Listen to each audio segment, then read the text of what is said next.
All right, in person podcast. I love it. Finally getting back out here. Warehouse Innovation.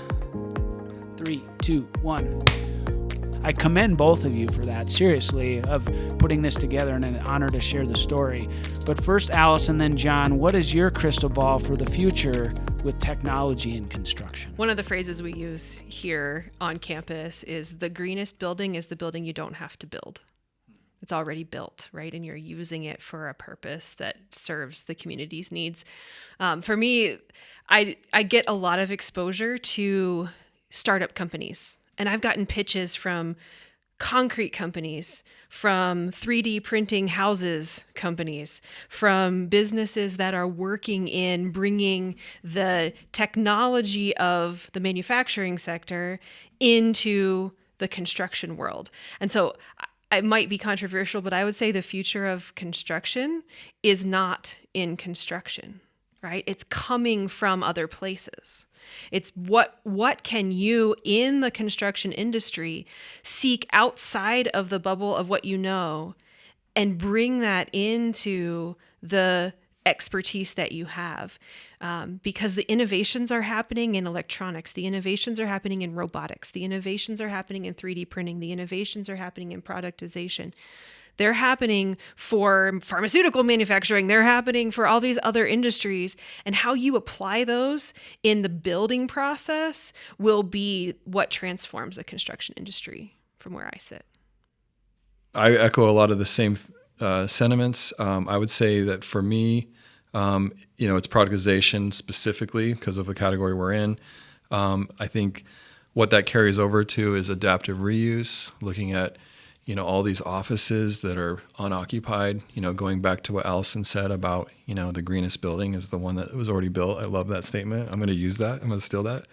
But we're going to use it together because that yes, is the reality here. For sure. And then, I just feel like the other category that we brushed over a little bit earlier is the creative category. So you have this divergence of this kind of perfect storm of lack of, enough skilled laborers in the construction industry.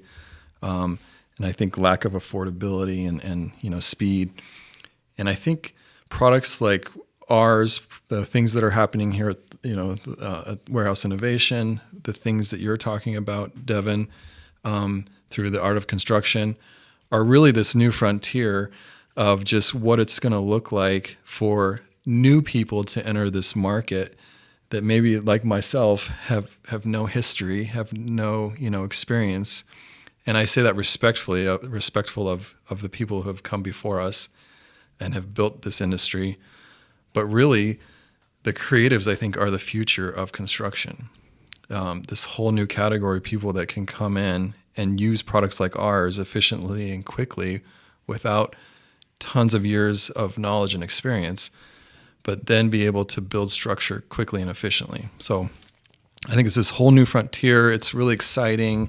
I think, my hope in it too is that it'll be used in ways to help people to get to more affordable housing solutions, to free people from burdensome debt. That a person's house is one of their biggest pieces of debt, and they carry it for 30 years, hopefully shorter if they can. But how do we change that model? How do we free people away from some of these legacy models to be able to look at construction differently, look at their house differently, look at those products inside of the house and how they can be used and reused over time? What a joy to see so much life getting brought into this place that needed a little bit of another kickstart, right? Because that's where we're at. And thank you for stepping up and sharing the story. So many things that can blossom from this with the group of innovators here. Thank you, Allison and John. Thank you. All right, crush it out there, tribe. That's a wrap.